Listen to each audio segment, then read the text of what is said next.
Welcome to The Mixtape with Scott, a podcast devoted to learning the personal stories of living economists and some outside economics, with the hope that these stories inspire you and resonate with you and are meaningful to you. And with the other additional hope that if we just listen to a bunch of stories over time, we'll have in aggregate maybe like a bit of the overall picture or the broader collective story of the economics profession itself. I am Scott Cunningham, the host. This week's guest is a buddy of mine down the road from me at Texas A&M, Jonathan Meer. He has a super long title, so I'm going to let him tell you that title. I couldn't in a million years get it right without a piece of paper. John and I have known each other, I think, for over 10 years. He came to Texas in 2009. I came to Texas in 2007, and neither one of us have left. And we always seem to end up at the same conferences and always end up hanging out. He's a person that always makes me laugh and always makes me think. He's just a genuinely fun person to be around. He's a person that writes in applied areas, as well as more specifically in applied areas, very traditional fields like labor economics, which is very close to my heart, and public economics. And he writes in very novel areas kind of within those, like charitable giving, as well as more established areas like education and the minimum wage. In this interview, though, we just talked a lot about his thoughts about being an economist and what it's meant to him and how he got into it and how he sort of knew from a really early age that this is what he wanted to do, making him sort of a unique person that I've ever met. He talks a lot about the good luck that he's had, a theme that has happened in other people that I've spoken with. And really what he loves about economics is just the people. So thank you so much for tuning in. I hope you enjoy the interview. And if you like it, please share it with somebody, share it with your friends, share it with your enemy so that they'll be so moved by Jonathan's story that they apologize to you for not giving back the lawnmower or for doing some other horrible thing to you. So consider supporting the podcast, though. It's a labor of love, and I do hope you love it, though, even if you don't support it. So I hope that it means a lot to you. Thanks a lot. Well, it is my pleasure to have one of my not to embarrass him, but one of my favorite people in the profession, Dr. Jonathan Meer. Jonathan, good to have you on the podcast. Glad to be here, Scott. Before we get started, tell me for the sake of the listener, tell me your name, your job title, and the monopsonist that pays your paycheck. So my name is Jonathan Meer. I am the Mary Julia and George R. Jordan Professor of Public Policy at the Department of Economics at Texas A&M, where I'm also the Director of Undergraduate Programs and at the moment the Director of Engagement and Outreach in our department. That sounds like a made-up title.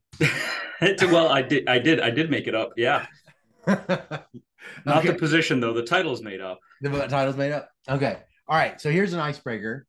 I'm asking you this because you love to have dinner parties. So if you could host a dinner party with any three people, living, dead, or fictional, you and your wife, who would you invite and why? And then I said, remember, Milton Friedman once said he'd invite Galbraith and Keynes, despite their ideological differences. So who are you going to have at your party and why? What do you Oscar Wilde for sure. Yeah. I think that's probably the easiest one. That's certainly the first one that leapt to mind. I'm trying to think. I don't want to get too maudlin and pick a relative who I don't get to see anymore. But definitely have Oscar. Actually, you know what? Oscar Wilde might be enough by himself to carry the entire conversation. I think maybe Richard Feynman. That watching the two of them play off each other would probably be pretty fun. So you can tell I'm going for people who are not just incredibly smart but also wildly entertaining. Yeah. And so let's see who else really fits that mold. I'm tempted to say you, Scott. Do you want me there? Yeah, I think you'd round out that group pretty well. No, let's see. So Feynman, Wilde, and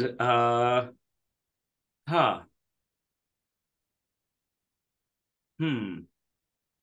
That is that's true. You know what? We'll stop with five Okay, and all five. I right. think that's enough. I'm not going to get a word in edgewise, and you know me long enough to know that that's quite a feat. Yeah. Why do you throw so many parties? What why have you always been like that? What do you love about doing that? I really enjoy being around people. I enjoy chatting with people. I have so you said dinner parties. I really throw more cocktail parties than anything Right. else. Though Right. I do like cooking. It's easier to have a big crowd if you're making drinks, and I bring the same unhealthy obsession for detail to cocktail creation that I do to everything else.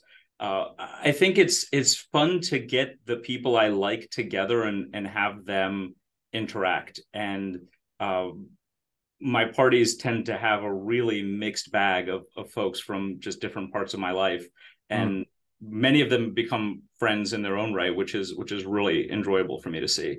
mm, mm. Yeah. You're sort of a gatherer type. You sort of bring a lot of people together. So let's start at the beginning. So can you tell me a little bit about your early life? Where'd you grow up? What kind of kid were you? So I was born in Israel, and I Oh, was a really annoying kid. But so my parents moved from Romania to Israel in 1979, just before I was born. My oh. father was a PhD student in electrical engineering at the Technion in Haifa, and so my parents sacrificed a ton to leave Romania. And then in 1986, when I was 6 years old, we moved to the US, which is where my sister was born. My mom likes to joke that she smuggled kids into two countries. And so again, my parents, sacrificed a ton. And that's something I think you and I have in common that we care about parenting quite a bit. And I think one of the things you don't realize until you have your own children is just how much your parents did for you. So I'm Mm. incredibly appreciative of that. So we lived in Maryland where my dad was at the University of Maryland until I was about 12. And then we moved to New Jersey. My dad is now emeritus, distinguished professor emeritus of electrical engineering at Rutgers. And so my Mm. parents still live in New Jersey. So I mostly I'd say I spent my formative years in New Jersey. Oh, okay. Okay. What town is Rutgers in? So Rutgers is it's in New Brunswick, Piscataway. It's kind of scattered, but I grew up in East Brunswick. East Brunswick. Is that big area? Was it like a small town or what was it like? It's suburban. It's central Jersey. Central Jersey is kind of its own thing, and it's just a lot of suburban sprawl. But it's a really Mm. good place to grow up. It's a fantastic school district, Mm. and it's sort of an interesting story, especially, and I think dovetails with my interest in education and something again, you don't realize until you get out there and you're studying this stuff yourself. So in New Jersey, each town is its own school district, which is kind of similar to Texas, but not like other states. And my sense is that a combination of families moving in that really valued education, whether it was Jewish families leaving New York City in the 70s and early 80s, South and East Asian families moving in the 80s, 90s, and 2000s. There's just a lot of demand from parents for high quality education. You get a really good peer group. And I think the school combination of luck and good management got a really good draw of very high quality teachers who maintained a really um, powerful ethos of high quality. And Mm. so, it's sort of hard to chop up what drives what exactly in that education production function. But, I had so many amazing peers, and we all pushed each other, but not in sort of a nasty competitive way. It was just there was extremely high standards. There were dozens of kids who went to top schools. This is one town in New Jersey sending two kids to Stanford, I think one to Berkeley, two to Harvard, two to MIT, out Mm. of one cohort. And Wow. so you had maybe 3 dozen students out of a class of 500 going to just the absolute top universities, and so that was something that I didn't appreciate until much later. It's sort of the narcissism of being young, right? You think that everything in your experience is the way that everyone's experiencing it. Right. Wow, that's really cool. That's been that school sort of has always been that way. Certainly in my time and even now, It's just a really high quality school. Hmm. Hmm. That's interesting. You said that it was a lot of it also was peers because we just mentioned how much you enjoy bringing people together. Have you always been like that? You always loved your friends, had friends, and loved them. I'd say so. I mean, I think we all change as we grow older. I think that I am more comfortable now, kind of guiding things. By the very low standards of academic economists, I'm not particularly dorky. And I'm certainly far less dorky now than I was when I was, a teenager, which, was pretty bad. Well, what kind of kid were you in high school? Were you always, or you said you were super academic, but outside academics, what kind of kid were you? What'd you like to Well, do? so I was on the swim team, though not very good, and that was true in college also. And I think that I think awkward might be the right word for it. Hmm. Uh, and sort of trying to find my place, trying to figure out who I was. And again, I think in retrospect, being very lucky that there was a large enough group of kids who valued those kinds of attributes that I was not lonely in any way, shape, or form, in the way that I think many people we know might have been like the only kid in their high school who had those kinds of interests. It was not the least bit unusual to have the kinds of interests that I did. I can think off the top of my head of a half dozen kids from my high school graduating class who are professors now. Oh, huh, huh. So you swam. You're not a good swimmer, but you swam for college. Yes. So this is another stroke of luck. I'd say I'm not real smart, but I'm real lucky. I'm Uh-huh. not also not a very good athlete, but I'm real lucky. So the legendary, now retired, head coach after 40 years of Princeton swimming, Rob Orr, who was head coach from starting in 1979.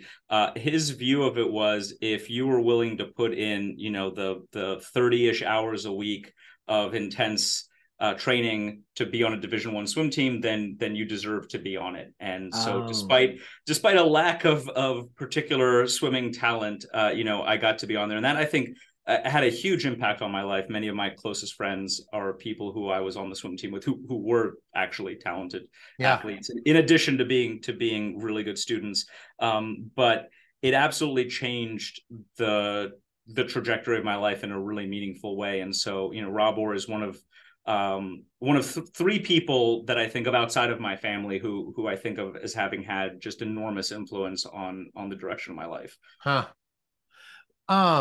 That's cool. It's like a Ted Lasso kind of character.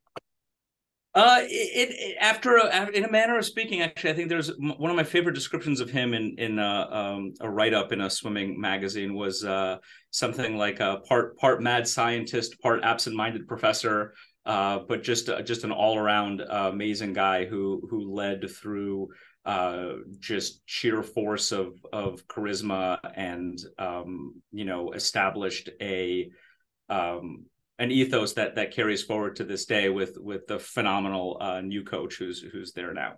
Mm-hmm. A lot of people, their first touch with economics is like where it really started to matter, where it really kind of grabbed them. It was either a book, a class, or a professor. And it doesn't always happen in the same, at the same time. So I was just kind of curious, you know, do you remember when you first sort of had a positive thing with economics where it sort of grabbed your heart a little bit? Because I know you and I are really similar in that, at least I think you and I both really love economics. So this is an embarrassing story, but since it's just me and you here, I'll tell it. So it builds a bit and it gets a little bit better. But in ninth grade in New Jersey, there is a state requirement, or at least there was many years ago, for a careers class. And so again, this is kind of pre-internet. So you've got the occupational outlook handbook, and you had to you had to pick a profession and write about it. And I'm just flipping through this thing and I get to the E's and I'm like, oh, economist, this sounds kind of interesting. So I may be the only person in the history of the state of New Jersey's careers requirement who actually found their career in the Occupational Outlook Handbook.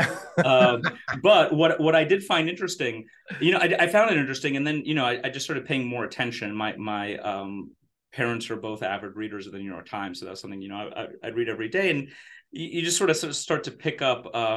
This is back when the New York Times was quite a bit more even-handed than it is today. But you sort of pick stuff up, and I actually ended up writing at least one college essay about what Justin Wolfers's book refers to. Justin Wolfers and Betsy Stevens' book refers to as the interdependence effect, which was, how in the 1973 oil embargo, the sales of hamburgers plummeted. So you're like, okay, well, why? So what's going on there? Well, gasoline got really expensive, and especially in the 70s, people would drive to the drive-through or the drive-in to get burgers. And I said to myself, that's so interesting that these things that appear to be completely unrelated actually are related. And I just thought those kinds of patterns were so fascinating. And so I am one of those weirdos who kind of knew what they wanted to do when they were 15. And having my father as an example, I thought that academic lifestyle was really appealing. And what I love about our job is you get to find the answers to the questions you want to know the answers to. Right. So this is sort of funny because when I talk to a lot of undergraduates about career goals, and I sort of advise them away from kind of the bullheaded way I went into things, which was, when I was 15 or 16, I decided that this is what I was going to do. And I never really considered anything else, and worked out great for me, but there's some survivorship bias involved in telling that story a little too firmly to students. So I kind of tell them to go try some other stuff and figure out whether this is really what you want to do. Wait, so what age is this for you? So this is like high school where you read that occupation manual, or is it college? Yeah, so that was ninth grade. That was ninth grade. You knew you wanted to be an economist in the ninth grade? Yeah, isn't that weird? That's the first guest on the show that they've said that. Well, so and then my parents really value education, as you can imagine, and so the summer before my senior year of high school, I took some summer classes at Yale, and one of them was an intro stats class, and one of them was a principles of micro class. And in retrospect, now that I teach principles of micro to about 3,000 students a year, it was not taught very well. It does give me the opportunity to tell my students that, I tried to brute force memorize my way through, the shutdown condition for firms, and you just don't really learn it that way. Right. But despite that, I still found it just so fascinating. So I went into college knowing exactly what I wanted to do. That's amazing. Really didn't look right or left. Again, this isn't a good story, right? This isn't a praiseworthy story. I think it's good to explore and figure out. Sure. But it is an argument for not waste. When you feel something, getting there earlier. Seems like there's a lot of value in it. I mean, part of what I feel like is the problem with our field is there's so many non-econ prereqs that you have to have that you sort of are at a disadvantage if you catch it too late. I think that's you probably true. Must have known immediately. I got to basically double major in math, borderline become a blue collar mathematician. I think that's true. And again, like I said, I talk to a lot of students, and that's one of the things that I find troubling is that, if you don't catch them when they're freshmen or sophomores, it's almost too late for them to go not necessarily straight into a PhD, which again, not advisable, but kind of go be competitive for a PhD program without adding more school. Yeah. Why would you tell somebody don't go straight into a PhD program? Isn't that what you did? It is, and it was a terrible idea. The point of being young is to figure out what you want to do. And okay, if you're convinced and you know for sure what you're getting into, but there's obviously huge information asymmetries here, and a lot of lack of clarity about what this entails. And a lot of times you've probably had this conversation. You talk to a student, they seem really eager, and of course they're smart, and they're like, oh well, I really want to teach. And I'm like, okay, so you have no idea what this profession actually is. Just let's have a conversation about that. But Right. the opportunity cost Yeah. of 5 or 6 years, and obviously if you're gonna waste, and I'm making air quotes here for the people listening, 5 or 6 years, then you'd better be damn sure this is what you want to do, even if Yeah. an econ PhD is kind of the best roll of the dice on that. But Yeah. the kids don't, they are so unaware of how many things there are out there. And I'm thinking of one student in particular, just off the charts, smart, hardworking, and seemed destined for a PhD. And then derailed is the wrong word. She just tried something different and discovered that she's really good at this other stuff, and is on now a different, incredibly successful pathway. And frankly, in some ways I look at that, I'm like, good that she figured out that she wanted to do something else, rather than doing what I did, which is kind of be pigheaded about the whole thing and say, well, this is what I decided I was going to do when I was 15, so this is what I'm doing. Yeah. Yeah. Yeah. Well, so what are you good at, John, that you could I feel imagine? attacked by that question, Scott. What are you good at that you could imagine that you could have done some other stuff that would have made you happy? Honestly, I don't really know, because I love this job. Yeah. And not all of it, and not always, but it's hard for me to imagine that I would have been happier doing something else. I'd Mhm. like to think that I'm more of a generalist, and so I think that I'd be decent at adapting to other things. But it's not like I'm pining to have been a surgeon or something like that. And there are certainly things that I wish I was good at. In addition to being at least moderately okay at this particular job. So you're reading this. You're in the ninth grade. You like you want to become an economist. You're at this school where they're sending kids to top schools, and you end up being one. You end up at Princeton. I was wondering, who at Princeton? What were the authors and professors that had the most impact on you when you were at Princeton?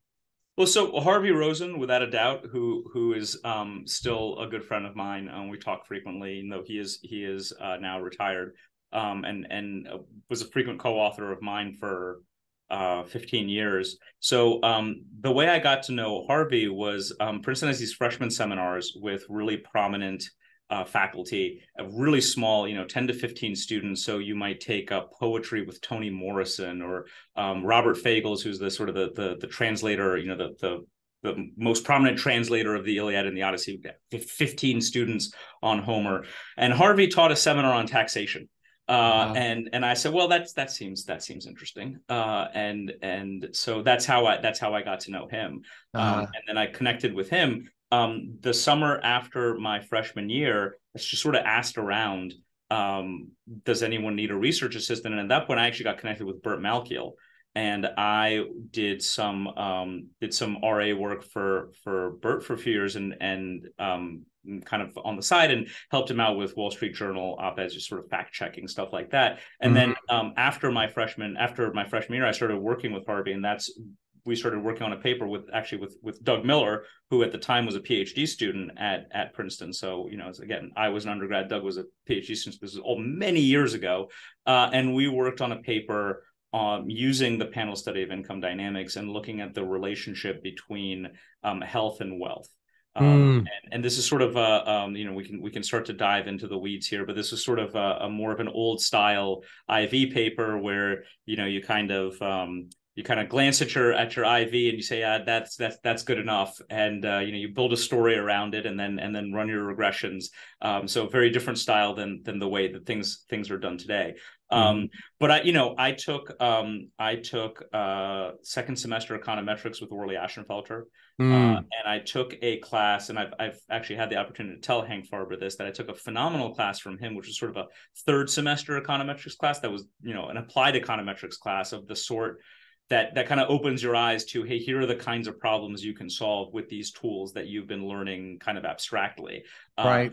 And I don't know that I can point to anything specific from that class, but that definitely, I think, solidified my desire to really do that kind of work. And at the same time, I was taking classes in other things. I took a macro seminar with Michael Woodford, who's with whom I under whose supervision I wrote a second thesis, and I took a game theory class with Dilip Brew, and in doing so, I learned that I am neither good at nor want to do macro or game theory, but that's how you learn. These were upper level classes, or were these graduate classes? These were just upper level undergrad classes, though later when I got to grad school, I would actually find that they were essentially light versions of a first year, macro seminar, or in Dilip Brew's case, a second year field game theory class.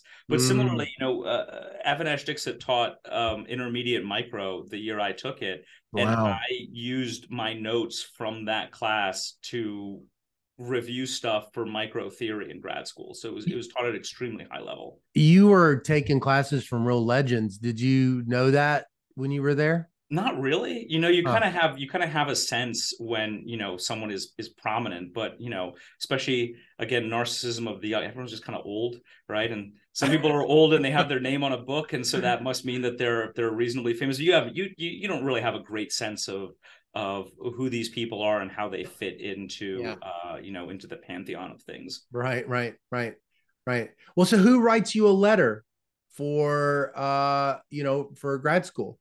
So Harvey, Mike Woodford, and Burt Malkiel were my letter writers for grad school. But and it was sort of I was less aware of having to do all the heavy duty math. I had done quite a bit of it, but college is a transition. Some of especially my early math grades weren't necessarily all that great. And I think this is, again, one of those places where the signal really matters, in terms of coming out of a place like Princeton with, some of the grades that were on my transcript. I think, you come out of a different place with that and nobody really looks at you again. So, like I said, better lucky than good, so I've been really, really fortunate to, end up where I am, I think, through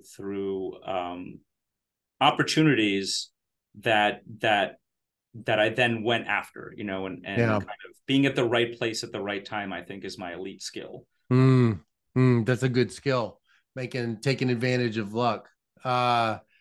So you end up at Stanford, where you must have been super, super pumped. Yeah, I was. It was sunny. Though it was not, especially then, was not really a place set up for the kind of work that I wanted to do. And at the time, it was in a bit of disarray in terms of people transitioning in and out, and sort of some intra-departmental issues that you're not really aware of as a grad student, but you can kind of tell that stuff isn't quite right. And so I kind of limped through a good part of my Stanford experience, but again, it all turns out great for me. Wait, so what did you want to do? You were wanting to do something like public finance? Well, so that was actually, I thought that I was going to come in and do a lot of this. I knew I didn't particularly want to do the health stuff that I had done, the first two papers that I'd done with Harvey, which were done by the time those were my senior thesis, those two papers. And then I thought I wanted to do kind of, more classic tax type public finance.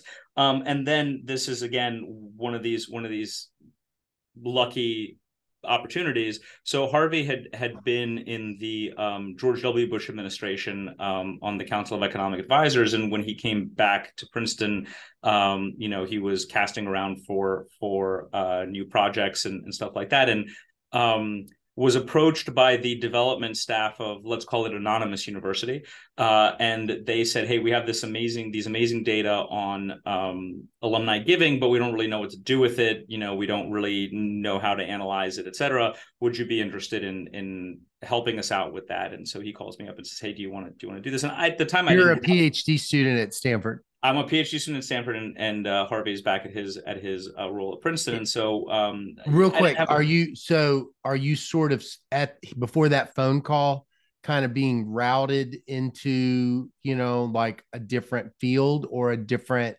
research interest, or is this kind of like consistent? Because I'd say I was fairly directionless okay. at that time. I didn't really know exactly what I wanted to do and how I wanted to do it. And I don't know that I had a particular interest in charitable giving, but we had these amazing data, and the first thing that we tackled, other than the sort of the report that Anonymous University wanted, was looking at the relationship between the age and application status of alumni children and their donations, and trying to kind of quantify these impure motivations for giving. And what does that mean? Wait, okay, the what child? What was that? The age and application status of alumni children. So if you have a 15-year-old who we know in the data will be applying to Anonymous University in 3 years, how does your pattern of giving change relative to someone who is observationally very similar but doesn't have a child, or is observationally very similar but whose child does not eventually apply? And then what happens if the child is accepted or rejected? What happens if the child bribes? These are bribes. Well, so that's the interesting thing, because it's, so first of all, if you're writing a check and putting it in an envelope, then you're probably not giving enough to move the needle anyway. But as opposed to getting into your jet and flying for the naming ceremony. Right. But there is certainly no explicit promise of anything like this, and this is entirely what we refer to as expected reciprocity. So it's sort of like this is like I'm going to do something nice for you, and maybe you'll do something nice for me, despite the fact that at this university there's just not the way these things really work, and I know that people are skeptical about that, but I can assure you that the admissions office doesn't know that you gave $1,000 this year instead of $100. It's just not how it functions. And yet this pattern is incredibly consistent in the data, and we sort of used it to quantify how much you might think of as a more impure, mercenary, expected reciprocity motivation for giving. And that kicked off a number of papers, including my job market paper, using those data, because they're just such a rich data set to examine, not questions, not marketing questions, right? Not questions of like, well, how do you extract the most money, but questions about human behavior. So my job market paper ended up being, what's the impact of social pressure and charitable giving, using as good as random assignment of roommates to this university. And then, 2 decades later, your freshman year roommate to whom you were randomly assigned, with whom you may or may not have a positive social relationship, but you were essentially randomly assigned to this person. Now they're a solicitor. So how does your giving vary, including within your giving history, so within an individual fixed effects approach, and so how much of these motivations to giving are driven by maybe external factors? And I just Bayesian updated when you said randomized roommate, and I'm sort of now limited it to Anonymous University to a smaller set. Okay, well, fair enough. I don't know that it's that big of a mystery, but I have never let it slip. It's just Anonymous University. Got it. And so, similarly, looking at, is it a panel? Are you following these families? Yes. So what happens if the kids don't get in? So this is giving drops to the level of someone who has no child at all, which is what I call the I have no son result. And so you might say, well, why doesn't it drop even below that level? And the answer is we were looking at eldest children because that was the ones for whom the data was richest. If we looked at youngest children, for whom we had a much smaller data set of college age youngest children, it did in fact drop below that level. So there was, maybe some updating on how likely this was to work or what, but certainly it was just this huge plummeting. But it also dropped for people whose kids did get in, and a lot of it shifted to more directed giving. So if your child was on the debate team, then you were maybe more likely to give to the debate team rather than to the unrestricted fund. Right. Yeah. It seems like if it's bribery, even if it's not real bribery, it's the impure motive. It seems like it's got to drop if they don't get in. Oh yeah, absolutely. It didn't work, yeah. and you didn't keep up your end of the deal. Mm-hmm. Right. Yep. Yeah. Huh. What about people that are in the control group? Do they just, they're obviously not getting, the childless families or whatever. What happens to them at that same point in that hazard model? What's going on with them? Well, so we're using them as just a baseline group, right? So they're essentially picking up our age effects and our life cycle effects and stuff like that. And so everything that we did was relative to a control group of people without children. But do they see, like, at that same age, like, their own gradual secular decline in giving? Is So it like that's they a great get worse? question. Is it like they are getting worse than the comparison group? So that's a really good question. And you know what? We never actually plotted them out, just plotted it in the data. We always just had them as the, kind of the zeroed out group. But in a different paper, a much later paper, we looked at end of life giving. And how people's giving patterns change towards the end of their lives. And that one, really was more of a descriptive paper, just trying to look at this idea of what happens towards the end of people's lives. And so we scraped the alumni magazine for obituaries to try to see where, was this like, what was the cause of death, stuff like that, and looking to see, these declines in people's giving as they approach death. But again, you don't know what's driving it. Is it precautionary savings? Is it bequest motivation for other bequests? Is it what? But just documenting that, I think, is sometimes interesting. And I think that the profession is maybe coming back from this a little bit, but there is certainly a pretty long era where the causality police would sort of turn up their nose at the very idea of just documenting interesting patterns. And the question is, do you need a PhD in economics to document those interesting patterns? And perhaps you don't, but sometimes, there's just facts, not in evidence. So I have a fairly recent paper with my former PhD student, Ben Priday, where we look at the relationship between income, wealth, and giving, which is something you'd think would be fairly well documented. And yet, it tends to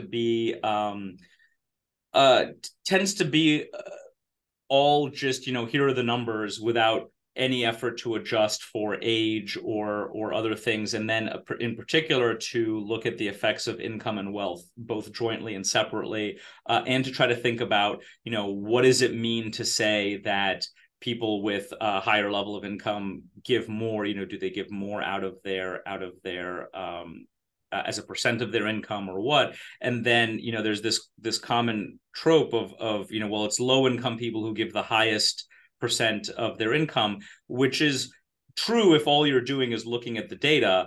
But it turns out that a lot of those are older people who have fairly high wealth and low income.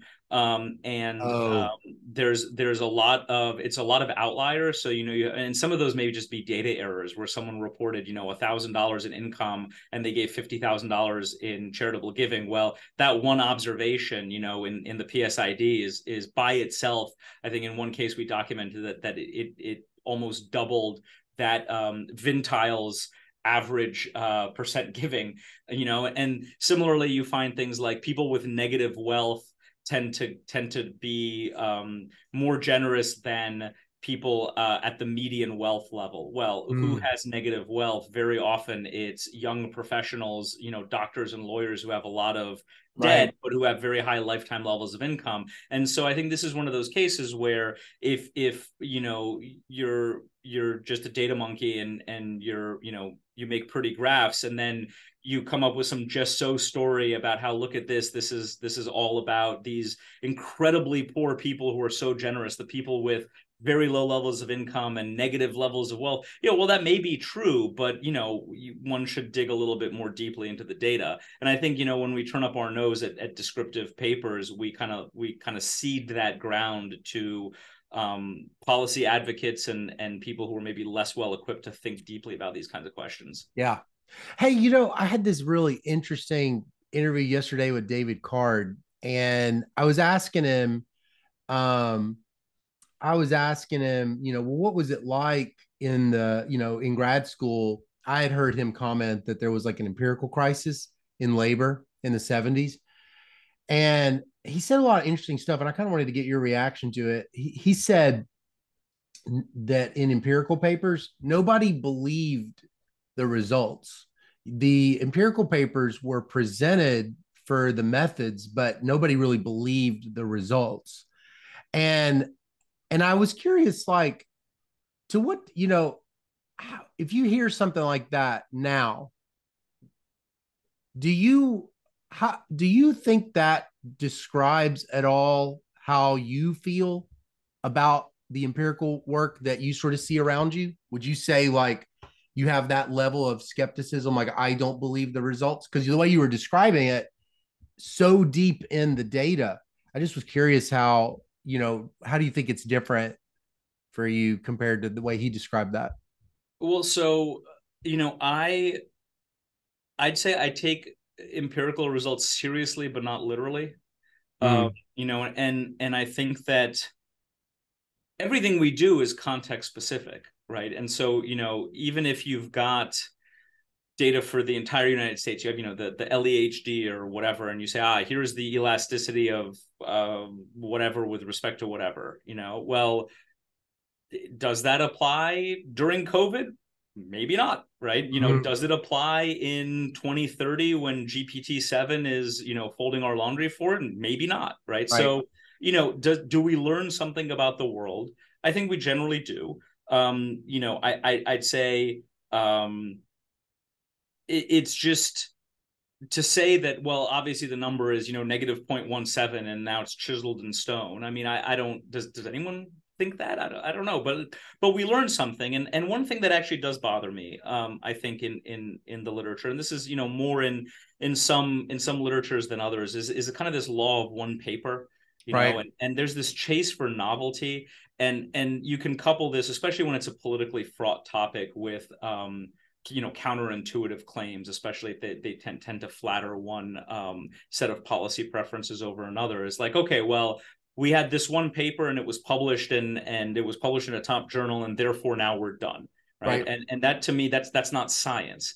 And I'm not even talking about replications, which that's its own separate crisis, or extensions or things like that. It's just, well, here's a paper from 2011 and it's very similar to your paper, and so therefore why do we think your paper is worth publishing? Well, it's a different context. It's been 10 years. It's it's a different identification strategy and a different approach. And I'm not saying novelty should have zero weight on it, but I think it certainly has, in my view, too much weight.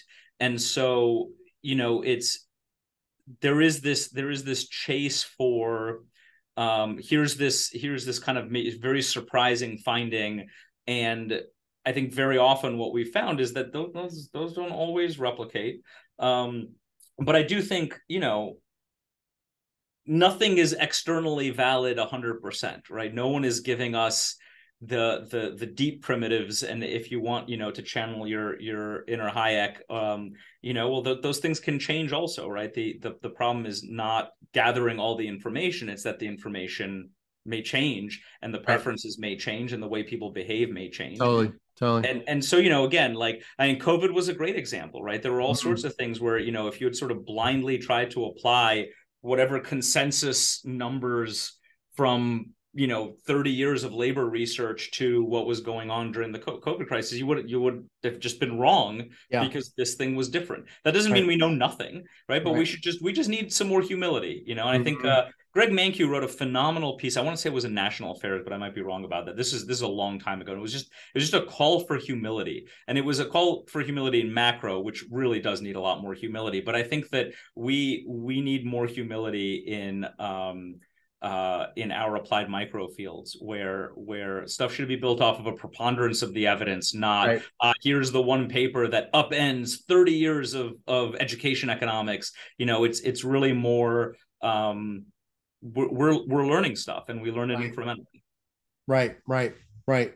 Right. Totally. Yeah. Yeah. There's something about the scarcity of the journals or something where, there's some sort of filtering decisions that get made at the journal level where, I mean, that's where it seems like it happens. It's everybody looks for novelty because otherwise they're not going to get into the QJE. And when we say, what's of general interest, right? Well, what does that really mean, general interest? It's really what is interesting to the editors of the top journals. And I Mm-hmm. don't get me wrong, I don't these are not bad people, and there's no conspiracy to keep certain things out, which I think is something that people always leap to. But Yeah. it is, I do think, and this is obviously not a novel point from me, that we have way too much hierarchy in journal rankings in economics, when there's so much noise, and the difficulty of publishing a paper in a top journal is extremely high. The percent accepted is ludicrously low, which means there's a ton of noise in the process. and Mm-hmm. and yet you would think what that would mean is that there'd be more respect for papers published in non-top five journals, and yet it seems like the obsession with the top five has gotten worse over the last 20 years, to a degree that is kind of absurd. Mm-hmm. Yeah. Yeah. Sure. So you get to A&M. What year is that? Like 2009. '09. Okay. And so I was curious, what was your tenure experience like going up and those years leading up to it? How'd you navigate that? So again, I was very lucky, in my tenure experience was I think fairly unusual compared to most people. So when I took 7 years to finish at Stanford, and that was mostly because I really like biking in the sunshine in California. Now the downside to this was I delayed for long enough that I ended up going out in the 08-09 crisis, which was Ah. not a happy experience. Though, ending up at A&M, I think it's hard for me to imagine that my career would have gone better, and more importantly, that I would have been happier if I had ended up somewhere else. But Mm. I got here, I want to say, with 8 or 9 papers, of which like 5 were already published, Oh, wow. in pretty decent journals. And so I was, You went on the market with all that? yeah. You were So remember, I publishing mean, at I Stanford? got started when I was 19 years old with Harvey. Oh, right, So right. and so not because I was super smart or like leapt ahead. I just got, again, like, incredibly lucky that someone like Harvey took me under his wing and took Yeah, me seriously. And we co-authored papers instead of me just being the RA. right. And I did write those papers were my senior thesis. And so and then I wrote a vocational education paper in grad school, just because it was something I found really interesting. And then I got Mm. into the charitable giving stuff, at which point I had, I think, 3 or 4 I think charitable giving papers already in the hopper by that point. Um, and It so seems like you figured out your own research production function a lot sooner than like anyone I've ever heard of then. I think, again, this was because I started so early. I think I paid that fixed cost when I was like a sophomore and junior in college, Yeah. rather than as a third or fourth year PhD student, because Mhm. all of that hidden curriculum stuff, shout out to another great podcast, all of that stuff that we don't know about doing research, all those dumb mistakes we make, that I can now tell, students the story of how I thought it was a good idea to just keep saving the file, right? You don't do things in do files. You just save, replace. Big mistake, right? And so all of those things that you learn, it's way better to learn them when you're 19 or 20 than when you're a third or fourth year PhD student. And so I think that's right. I think I had those ideas about the craft of research, and again, with someone like Harvey guiding me, the craft of research down in a really meaningful way before I got to grad school. And so I was able to be really productive. And then I got here and I was very well supported by my senior colleagues. And this was a place, that really valued supporting junior people. And so, I kind of felt like I knew it was pretty much in the bag, which gave me the freedom to do things like start an undergraduate research program when I was a second year assistant professor, which is again like the sort of thing that you would normally grab someone by the lapels and shake them and tell them this is a terrible use of your time. But it was something I really wanted to do, and gave me the opportunity to mentor and guide undergrads and kind of work on that aspect of what I enjoy doing. Yeah. So what do you think when you compare yourself to a counterfactual, which, there's plenty of counterfactuals. You just see so many, assistant professors. What do you think your production function was that made it work so well? Like if you had to just summarize it, like this is my production function. This is how I'm able to take inputs and turn them into outputs. And this is why it happens so consistently. What was it that you had aside from prior pubs? So I'd say at the risk of being a little bit, I think I have an extremely high marginal product of labor, but it also declines really quickly. And so I think that being aware of that means that I would work really intensely for a few hours a day and make really good progress, and then just say, okay, now I'm going to do something else, whether that's biking or or working on a different project, or just sitting around thinking, or watching TV. But whatever it was, I kept myself from getting worn out, I think, and by keeping that balance, I was able to move forward quickly on a lot of different projects rather than saying, well, I'm just going to keep beating my head against the wall on this thing, which of course is not to say that there aren't, a half dozen projects that got really far along that never ended up going anywhere. And sometimes that still makes me really sad, but it just that approach of, let me get really into this thing for as long as I'm feeling like I'm making good progress. And then I'm just going to step away from it, because once that MPL has fallen to a pretty low level, there's just not much point in continuing today. Yeah. Sure. So this charitable giving, I mean, you pivot at some point, or at least diversify, because you start writing about these traditional labor policy questions like the minimum wage. And so I'm curious, a lot of people, well, I don't know if this is true, but this is true for me. You couldn't pay me to write a minimum wage paper because, I'm too sensitive of a man. I get my feelings hurt. And it seems like, there's this quote from season 2 of Ted Lasso where there's a fake Brene Brown, fake Brene Brown book, and it's called Enter the Arena, but Bring a Knife. And I was thinking about that with the minimum wage literature. It seems like it's you have to have pretty thick skin, and yet you sort of jumped right into it. I was just wondering, for the sake of the listener, can you tell us a little bit about your decision? What was it that you spotted early on that said, I want to go into it, and how come did you bring a knife? Well, I think that the answer is it was lack of knowledge that's what it was like. And so the way we got into this, Jeremy West, who's our former PhD student who's at UC Santa Cruz, he and I, this was right at the time of the Affordable Care Act.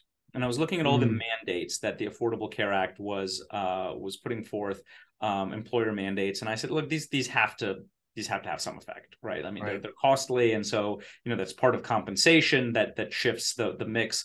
And so I said, Jeremy, let's see, let's collect all of these state level mandates and see what we can find in terms of effects on the labor market. And so it turns out we found what everyone else finds, which is that it's just kind of mushy. There's just not a whole lot there. It's pretty noisy. And Jeremy comes to me and says, I threw in the minimum wage as a control variable because it seemed like, was the sort of thing that would make sense. And it's like, it's always negative and statistically significant on everything I do. And he's like, and I always thought, Carden Kruger. And so, yeah, me too. I always, that's law of one paper, right? And so I said we dove into this having no idea that this was such a fraught discussion. And then again, better lucky than good, our paper came out right around the time in about 2013 that the minimum wage became a politically hot topic again. And so that's right when our paper hit. And we again kind of surfed this wave of the new minimum wage literature where we were one of the first movers on it. So I had no idea that it was going to be like this. And in many ways, I had thought naively that, someone who mostly works on charitable giving and Jeremy mostly works on sort of, environmental and IO type stuff. Like, well, we're not one of these, warriors in this holy war. And so, people will treat us with kindness and respect, which was in retrospect, a ludicrous idea in academia. But that's so the answer is I had no idea that it was going to be like that. Yeah, you brought a pen. You brought a pen. Yeah. I foolishly brought a pen and some regression tables. But you've kept working on it. How many papers on the minimum wage have you written so far? Like 4 or 5? 4 or 5, something like that. And again, when I'm interested in aspects of it. So Jeff Clemens, Lisa Kahn, and I wrote a couple of papers because we were really interested in this idea of substitution to maybe higher skilled labor, more educated, more experienced labor. Seemed like the sort of thing. Like the minimum wage has to have effects somewhere, right? It's not it can't be a magical transfer of unless what you're doing is you're on the whiteboard drawing the perfect monopsony. With perfect wage with perfect wage discrimination, you don't even get this result. But it's just this idea that it's not going to have an effect somewhere. Well, it doesn't necessarily have to have an effect, especially in the short run on employment, right? It could be hours of work, which is what the Seattle Minimum Wage Project found. It could be shifting towards more skilled labor. It could be changes in the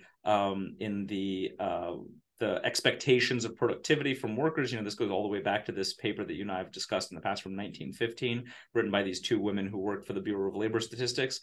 It could be changes in non-wage compensation, which is the other paper that Lisa, Jeff, and I worked on.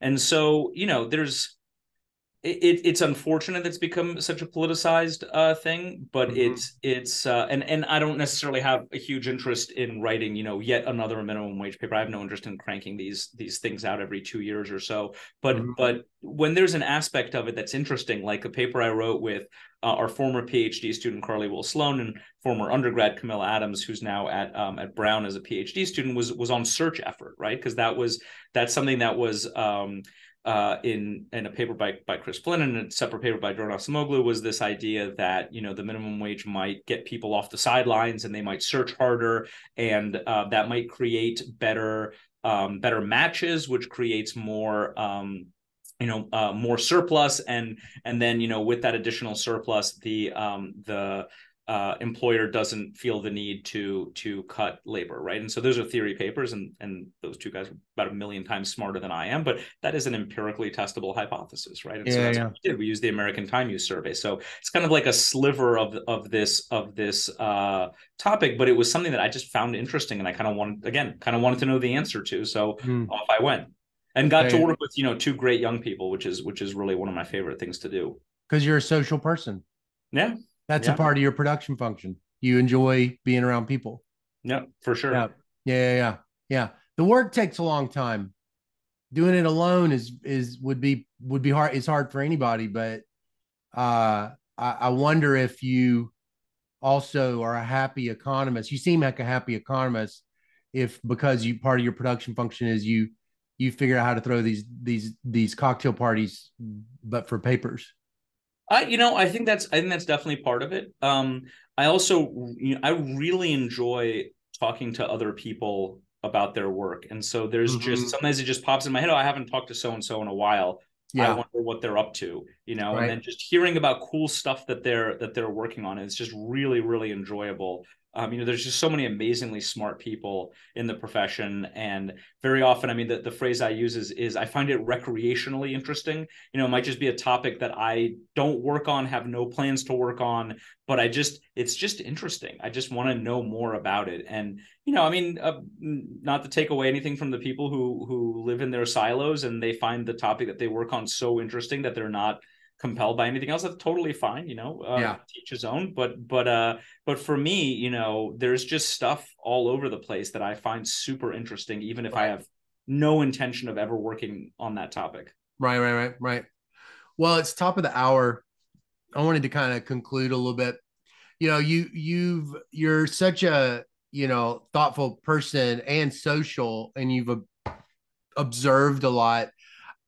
I wonder if there's anything that you think is like maybe not hidden curriculum, but like missing information that the new junior faculty, or the kind of the sort of deep in the PhD program student, that maybe you think really does have a very high marginal benefit for them, and they just really, for whatever reason, need somebody to tell them what it is there anything that you think really has a very high marginal benefit in terms of like whatever you think whatever you think the goals should be or are? Well, I think that this probably won't surprise you, but I think it's talking to people.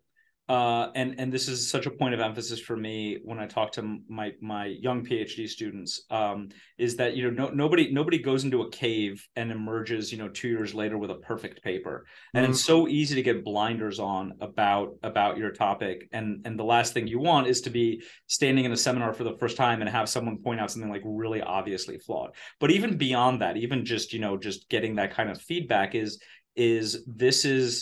how ideas germinate, right? And this is Right. how ideas expand. And someone might say, that's fine, but hey, did you ever think about like, what if you applied it in this other way? And you're like, oh my God, that's like a million times more interesting. But I had gotten so focused on the thing that was right in front of me, that I didn't even notice that the interesting thing about this would be something else. But again, that's often someone else's opinion, right? And the thing that Yeah. someone else finds interesting might not be the thing that you want to work on, and that's okay. But you'll never know if all you do is sort of put your head down and work on your stuff. So just talk to people. If you're a PhD student, talk to your peers. If you're faculty, talk to PhD students, talk to other faculty at other places, especially talk to senior faculty. Make sure that you have at least one person, preferably more, in your department who you can go to with questions. Or better yet, someone senior outside of your department. I try to be this person for a lot of people, because sometimes you don't want to ask that question in your department. You're like, hey, I got asked to do this thing, but like, I want to be a team player, but this sounds like a huge pain in the ass. So like, is this good for me or not? And I think every junior faculty needs someone outside of their department that they can ask that question to. And very often it's their advisor, right? Yeah. Their old advisor. But to not be able to say, hey, is this a good thing for my career? Because you often have no idea when you're a young faculty member, because you don't know that 5 years from now people will be like, oh, you know what, they edited a handbook chapter, that's a pretty big deal. Or like, man, that guy just spent all his time on like BS service that didn't, well, that wasn't their fault, because no one ever told them, hey, you're allowed to say. I actually just had this conversation with someone the other day. If you're taking on a big piece of service, you're allowed to say no to everything else, and that's a really important thing to know. And this was actually a recently tenured person, and they didn't know that they were allowed to kind of turn down other stuff if they were being handed this really big piece of service. Right. Well, it's so good to see you as always. I love when we hang out. And COVID sucked because we and you didn't get to hang out in person, but I hope we can get to see each other again soon in For sure. person. Pretty soon over drinks, I hope. Yep, deal. All right, it's good to see you, buddy. Bye bye. Take care, Scott. Gonna see us through.